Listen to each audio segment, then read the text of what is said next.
The sound of shattering plates echoes through Romano's Italian bistro as 8-year-old Isabella crumples to the floor, her small hands pressed desperately against her ears. "Too loud, too loud!" she screams, her voice cutting through the evening dinner rush like a knife. Mia Chen freezes mid-step, the tray of steaming pasta dishes trembling in her hands as she watches the little girl rock back and forth on the restaurant's polished floor. The child's dark curls stick to her tear-streaked face, and her emerald eyes, so unusual, almost glowing in the dim restaurant lighting, dart frantically around the room. "What's wrong with that kid?" hisses Mrs. Patterson from table 7, her voice carrying across the suddenly quiet dining room. Can't parents control their children anymore? The man sitting with Isabella, clearly her father, with the same striking dark hair and those same unusual pale green eyes, kneels beside her, his expensive black suit jacket forgotten as it drags across the floor. His jaw clenches as whispers ripple through the restaurant like poison. "She's making such a scene," someone mutters. "Probably just spoiled," adds another voice. "Before we continue, please prove my mom wrong. She says I can't reach 1,000 subscribers. Okay, let's continue." Mia watches the father's shoulders tense, sees the way his hands hover helplessly over his daughter, clearly wanting to comfort her but uncertain how. There's something about him that makes her breath catch, an otherworldly elegance in the way he moves, a commanding presence that seems to make the very air around him shimmer. But right now, he just looks like any parent watching their child suffer. The little girl's sobs intensify as the restaurant buzzes with judgment. "The sounds hurt, Daddy! Make them stop!" "I know, Stellina, I know," he murmurs, his voice carrying a faint accent that Mia can't quite place. There's desperation there, and something else, a barely contained fury at the staring crowd. "We'll leave. We'll go home." But Mia is already moving. She sets her tray down on the nearest empty table and drops to her knees beside Isabella, ignoring the way the father's entire body goes rigid with protective tension. Up close, she can see the otherworldly quality of his features. The sharp cheekbones that could cut glass, skin that seems to glow with inner light, and those eyes that definitely aren't quite human. "Hey there, beautiful girl," Mia says softly, her voice barely above a whisper. She doesn't try to touch Isabella, doesn't invade her space. Instead, she simply sits cross-legged on the floor, making herself small and non-threatening. "I'm Mia. I work here." Isabella's rocking slows slightly, though her hands remain firmly clamped over her ears. "You know what?" Mia continues, reaching into her apron pocket. "Sometimes when the world gets too noisy for me, I use these." She pulls out a pair of wireless earbuds, small and silver. They play the most beautiful music, and they make all the scary sounds disappear. The father's eyes snap to hers, and Mia feels a jolt of electricity run through her body. There's something ancient in that gaze, something that speaks of power and darkness and secrets that could swallow her whole. But there's also gratitude, desperate and raw. "May I?" Mia asks, holding up the earbuds. Isabella peeks through her fingers, her green eyes still wild with overstimulation. After a moment, she nods. With gentle movements, Mia helps Isabella put in the earbuds. She pulls out her phone and scrolls through her playlist, selecting a piece of classical music, Debussy's Clair de Lune, soft and flowing like moonlight on water. The change is immediate. Isabella's breathing slows, her body gradually relaxing, as the soothing melody replaces the chaos of clinking dishes and chattering voices. Her hands fall from her ears, and she looks up at Mia with wonder.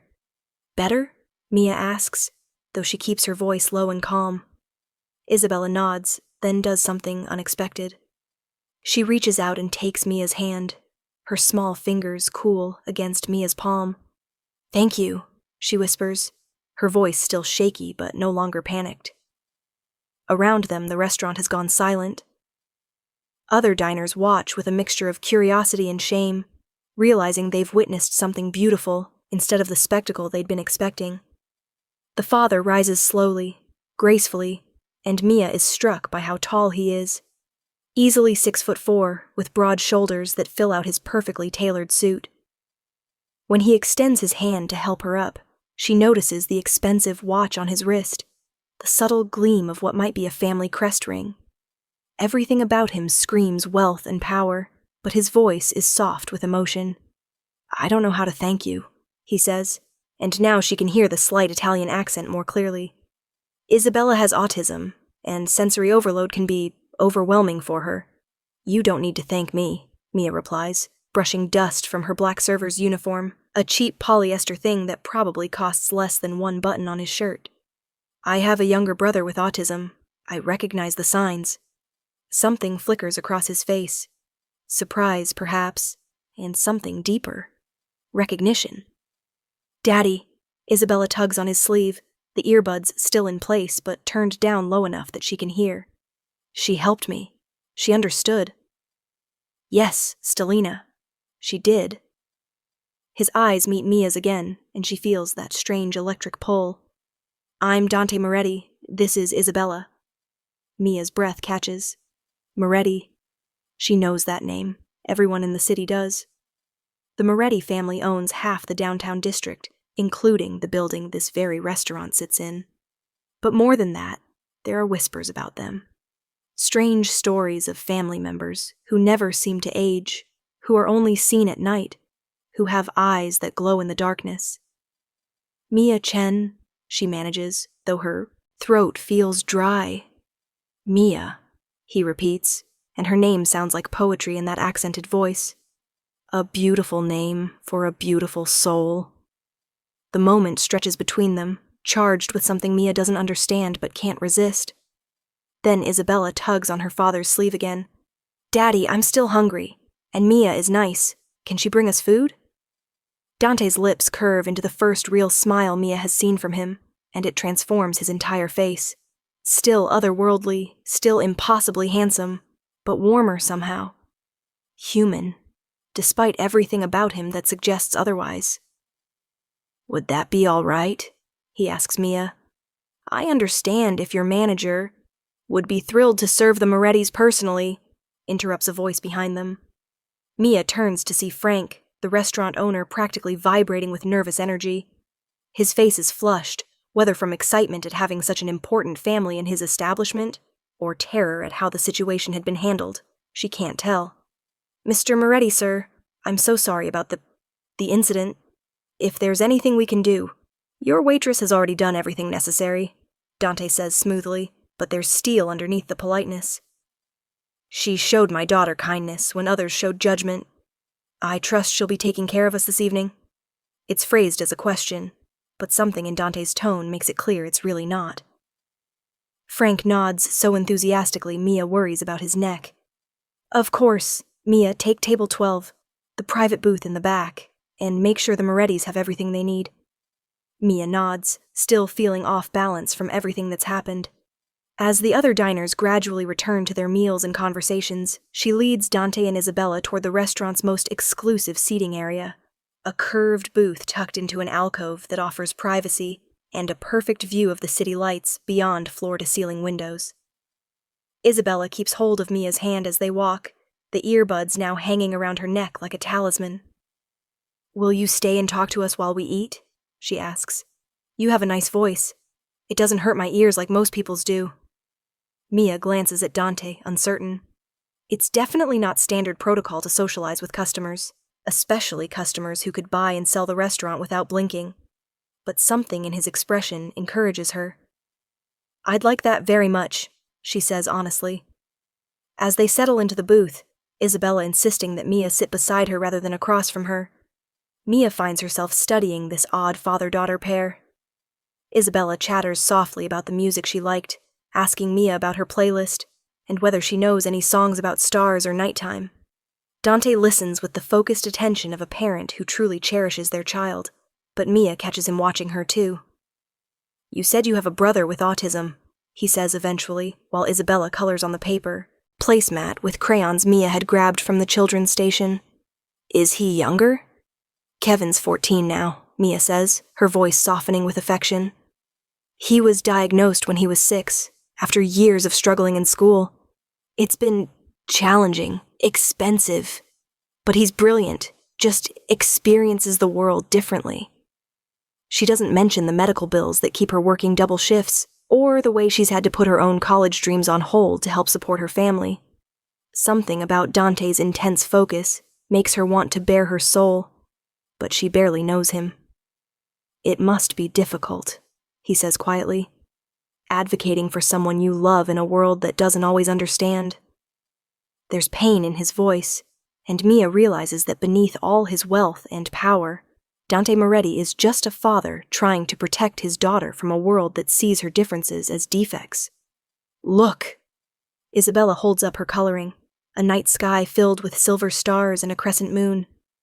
"It's like the music you played for me, pretty and peaceful." "It's beautiful," Mia says, and means it. There's something almost ethereal about the way Isabella has layered the colors, creating depth and movement that seems impossible for an 8-year-old. "You're a real artist." Isabella beams, and Dante's expression grows even softer. She is, indeed. Isabella sees beauty in things others overlook. Their food arrives, simple pasta dishes that Isabella had specifically requested. No sauce touching the noodles, and the cheese in a separate bowl. And Mia finds herself drawn into easy conversation. Isabella tells her about her homeschooling, her love of astronomy, and her pet cat named Luna. Dante shares subtle stories about their travels, though Mia notices he's careful never to mention specific dates or time frames. "We don't go out to restaurants often," Dante admits during a lull in Isabella's chatter. "The sensory issues can be unpredictable, and not everyone is as understanding as you were tonight." "Their loss," Mia says firmly. "Isabella is amazing. Anyone who can't see that isn't worth your time." Something flickers in Dante's eyes. Surprise, gratitude, and something hungrier that makes Mia's pulse quicken. "You truly mean that?" "Of course I do." "Even knowing nothing about us? About our family circumstances?" There's weight behind the question, layers of meaning that Mia senses but can't quite grasp. She thinks about the whispers surrounding the Morettis, the strange stories, the way Dante's skin seems to glow in the candlelight, and his eyes flash green gold like a cat's. "I know that you love your daughter," she says simply. "I know you're a good father. That's what matters." The words hang in the air between them, heavy with implications neither of them is quite ready to voice. Isabella finishes her pasta and yawns, curling against Mia's side with the unconscious trust of a child who feels safe. "You smell nice," she murmurs sleepily. "Like flowers and sunshine." Dante's breath hitches almost inaudibly, and when Mia looks at him questioningly, his expression is intense and unreadable. "We should go," he says softly. "It's getting late, and Isabella needs her rest." As he signals for the check, Mia gently wakes Isabella and helps her gather her things. The little girl insists on keeping the crayons Mia had brought her, clutching them like treasures. "Will we see you again?" Isabella asks, her eyes wide and hopeful. Mia's heart clenches. She wants to say yes, wants to promise this won't be the last time. But what could someone like her possibly have to offer people like them? "I work here most evenings," she says carefully. "So if you come back to Romano's—" "We will," Dante says with quiet certainty. "Very soon." He pays the check with cash, leaving a tip that makes Mia's eyes widen, more than she usually makes in a week. When she starts to protest, he fixes her with that otherworldly stare. "For your kindness," he says simply, "and for seeing my daughter as the treasure she is." As they prepare to leave, Isabella suddenly tugs on Mia's apron. "Can I hug you?" Mia's throat closes with unexpected emotion. "Of course, sweetheart." Isabella's embrace is fierce and surprisingly strong, her small arms wrapping around Mia's waist. "Thank you for making the scary sounds go away," she whispers. "Thank you for not looking at me like I was broken." "You're not broken," Mia whispers back, smoothing Isabella's dark curls. "You're perfect, exactly as you are." Over Isabella's head, she meets Dante's gaze. The raw emotion there, gratitude, longing, and something deeper that makes her knees weak. takes her breath away. "Until next time, cara mia," he says softly, and the endearment sounds like a promise. They leave together, Dante's hand protectively on Isabella's shoulder as they walk toward the exit. Mia watches them go, noting how other diners track their movement with a mixture of curiosity and something that might be fear. At the door, Dante turns back one last time, his eyes finding hers across the crowded restaurant. The connection between them is electric, undeniable, and completely impossible. Mia spends the rest of her shift in a daze, replaying every moment of their encounter. She thinks about Isabella's remarkable artwork, Dante's careful protectiveness, and the way they both seemed to exist slightly apart from the normal world. It's nearly midnight when she finally clocks out, exhausted, but oddly exhilarated. The restaurant is empty, except for the cleaning crew, and she steps out into the cool night air with relief. She's walking toward the bus stop when she realizes she's not alone. 3 men emerge from the shadows of the alley beside Romano's, their movements predatory and deliberate. Mia's heart lurches as she recognizes one of them. Tommy Ricci, a regular customer who's made increasingly aggressive advances despite her polite refusals. "Well, well," Tommy says, his voice slurred with alcohol. "Look who's working late again. You been avoiding me, Mia?" Mia clutches her purse tighter and keeps walking, but they fall into step beside her, boxing her in. The street is empty, most businesses closed, and the nearest bus stop still 2 blocks away. "I told you, Tommy, I'm not interested," she says, trying to keep her voice steady. "Please just leave me alone." "That's not very friendly," one of his companions leers. "Especially after we heard about your little performance tonight. Getting real cozy with the Moretti freak and his crazy kid." "Don't you dare call her that," Mia snaps, her protective instincts overriding her fear. Tommy laughs, a harsh sound that echoes off the empty buildings. "Ooh, look at that. Got some fire in you after all. I like that in a woman." He reaches for her arm, and Mia jerks away, stumbling backward into the mouth of the alley. Her heel catches on uneven pavement, and she falls, her purse scattering its contents across the ground. "Now you're just making this harder than it needs to be," Tommy says, advancing on her with his friends flanking him. "We just want to have a little conversation. About respect. About knowing your place." Mia scrambles backward on her hands and knees, terror clawing up her throat. The alley is dark, isolated, and she realizes with horrible clarity that no one will hear her if she screams. Then the temperature drops. It happens so suddenly that Mia can see her breath misting in the air. The streetlights flicker, casting dancing shadows that seem to move independently of their sources. And from somewhere in the darkness comes a sound that raises every hair on Mia's body. A low, inhuman growl that speaks of predators far more dangerous than the 3 men threatening her. Tommy and his friends freeze, their drunken bravado evaporating as they sense something fundamentally wrong with the night around them. "What the hell?" one of them starts to say. He never finishes the sentence. Dante Moretti materializes from the shadows, like he's made of darkness itself. One moment the alley is empty, except for Mia and her attackers. The next, he's there, moving with fluid grace that defies human physics. His expensive suit is immaculate, his dark hair perfectly styled, but his eyes are blazing with green-gold fire that definitely isn't human. "Gentlemen," he says, and his voice carries the chill of winter nights and ancient graveyards. "I believe the lady asked you to leave her alone." Tommy tries to bluster, puffing out his chest despite the fear written across his face. "This ain't your business, Moretti. Why don't you crawl back to whatever hole you came from?" Dante tilts his head, the gesture eerily predatory. "My business is protecting what belongs to me. And Mia." His gaze flicks to where she's still crouched on the ground, and something in his expression softens fractionally. "Mia is under my protection now." "She's just a waitress," one of Tommy's friends says, though he's backing toward the street as he speaks. "Some nobody who—" The words die in his throat as Dante moves again, crossing the distance between them faster than should be possible. His hand closes around the man's throat with casual ease, and when he speaks, his voice carries the authority of centuries. "Choose your next words very carefully," Dante says softly, "because they may be your last." The man makes a choking sound, his feet leaving the ground as Dante lifts him effortlessly. In the flickering light, Mia catches a glimpse of something impossible. Fangs, gleaming white in Dante's mouth as his lips pull back in a snarl. "She is not nobody," Dante continues, his voice dropping to a whisper that somehow carries more menace than any shout. "She is precious. She is cherished, and she is mine to protect.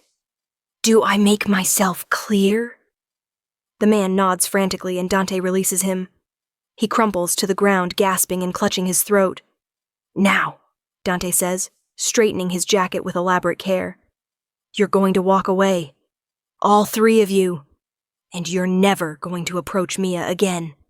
You're never going to speak to her, look at her, or even think about her. Because if you do..." He lets the threat hang in the air, unfinished but crystal clear. Tommy and his friends don't need to hear the rest. They flee, stumbling over each other in their haste to escape the alley and whatever supernatural horror they've just encountered. Silence falls, broken only by Mia's ragged breathing and the distant sound of traffic.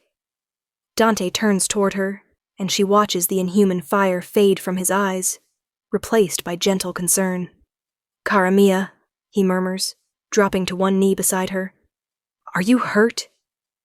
Mia stares at him, her mind reeling. She should be terrified, should be running. She's just witnessed something that defies every rational explanation, and the man kneeling beside her is clearly not human. But all she feels is safe. "You're," she whispers, the words sticking in her throat. "A monster," he finishes quietly, pain flickering across his perfect features. "Yes, I understand if you're afraid." "A vampire," she says instead. He goes very still. "Yes." Mia thinks about Isabella's ethereal beauty, the way they both seem to glow in dim light, their unusual strength and grace. She thinks about the whispered stories surrounding the Moretti family, the way other diners had watched them with a mixture of awe and fear. That's why Isabella is different, she realizes. She's not just autistic. She's part vampire. Dante's jaw clenches. A dhampir, half human, half vampire. It makes her experiences more intense, her senses more acute. The human world is often overwhelming for her in ways that go beyond typical autism. And that's why you don't go out much, why you're so protective. She's vulnerable, he says simply, in ways that pure vampires or pure humans aren't. She needs extra care, extra understanding. Tonight, when you helped her, his voice catches. No one has ever shown her such immediate acceptance, such kindness. Mia struggles to her feet, surprised when Dante doesn't try to help her. He's giving her space, she realizes, letting her choose whether to flee or stay. She stays. "The money you left," she says suddenly. "That wasn't just a tip. Payment," Dante confirms. "For services rendered. For protecting what matters most to me. I didn't do it for money." "I know." His voice is soft, wondering. "That's what makes you so remarkable." They stand in the flickering light of the alley, 2 feet apart but separated by centuries of secrets and the vast gulf between human and monster. Mia knows she should be afraid, knows she should run, but all she can think about is Isabella's sweet smile and the way Dante's eyes had blazed with protective fury. "What happens now?" she asks. "Now you forget," Dante says, though his voice sounds hollow. "You go home, you sleep, and tomorrow you remember helping a little girl with sensory issues. Nothing more." "And if I don't want to forget?" The question hangs between them, loaded with implications that make Mia's pulse race. Dante's eyes flash that otherworldly green gold again, and she sees hunger there.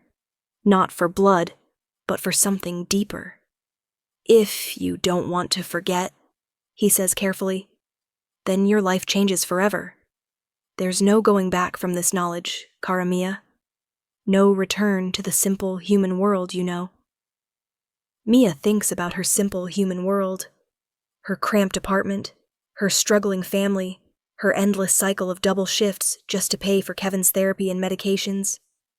She thinks about Tommy and men like him who see her as nothing more than a target for their aggression. Then she thinks about Isabella's trust, Dante's fierce protectiveness, and the way they both seem to exist in a world of deeper magic and meaning. "Will I see you again?" she asks. "Both of you?"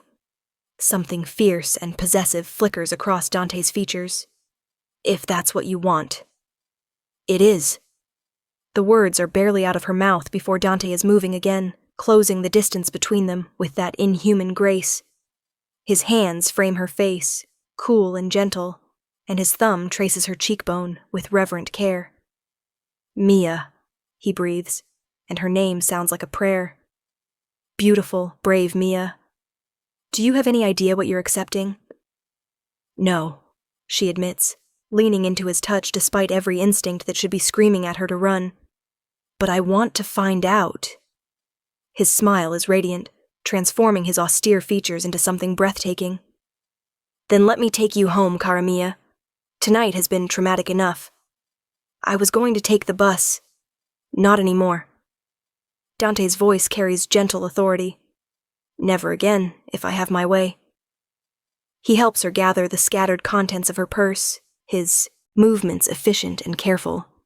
When they step out of the alley, Mia is shocked to see a sleek black car waiting at the curb, engine running. Through the tinted windows, she can just make out a figure in the driver's seat. "Your timing is impeccable, Marcus," Dante says as he opens the passenger door for Mia. "As always, sir," comes a dry voice from within. "Though I do wish you'd call for backup before confronting drunken idiots in alleyways. Where's the fun in that?" Dante's tone is light, but Mia catches the underlying steel. He's still vibrating with protective aggression, she realizes. Still ready to tear apart anyone who threatens her. The thought should terrify her. Instead, it makes her feel cherished in a way she's never experienced. The car ride to her apartment building passes in comfortable silence. Mia finds herself studying Dante's profile in the passing streetlights, marveling at the sharp perfection of his features. When they pull up to her building, a modest structure in a working-class neighborhood, she sees him take in the surroundings with careful attention. "Not quite what you're used to, I'm sure," she says, suddenly self-conscious. "It's yours," Dante says simply. "That makes it important." He walks her to the building's entrance, his presence commanding and protective. At the door, Mia turns to face him, suddenly uncertain. "What happens tomorrow?" she asks. "Do I go to work like normal? Pretend this never happened?" "Tomorrow," Dante says, stepping closer until she can feel the coolness radiating from his skin. "You come to dinner. At my home. Isabella has been asking about you since we left the restaurant. And after that?" His smile is slow, predatory, and completely mesmerizing. "After that, cara mia, we see where this magic between us leads." Before she can respond, he's kissing her. His lips are cool and firm, tasting of wine and something darker, more dangerous. The kiss is gentle, but claiming, a promise and a warning all at once. When he pulls back, Mia's knees are weak and her heart is racing. "Sleep well," he murmurs against her lips. "Dream of better things than alleyways and men who don't know your worth." He's gone before she can reply, moving with that inhuman speed that leaves her wondering if she imagined the whole thing. But the taste of him lingers on her lips, and the memory of his blazing eyes burns in her mind. Mia climbs the 3 flights to her apartment in a daze, her key fumbling in the lock. Inside, her tiny studio feels smaller than ever, cramped and ordinary after the night's extraordinary events. She's barely kicked off her shoes when her phone buzzes with a text from an unknown number. "Sweet dreams, beautiful. Tomorrow can't come soon enough. D."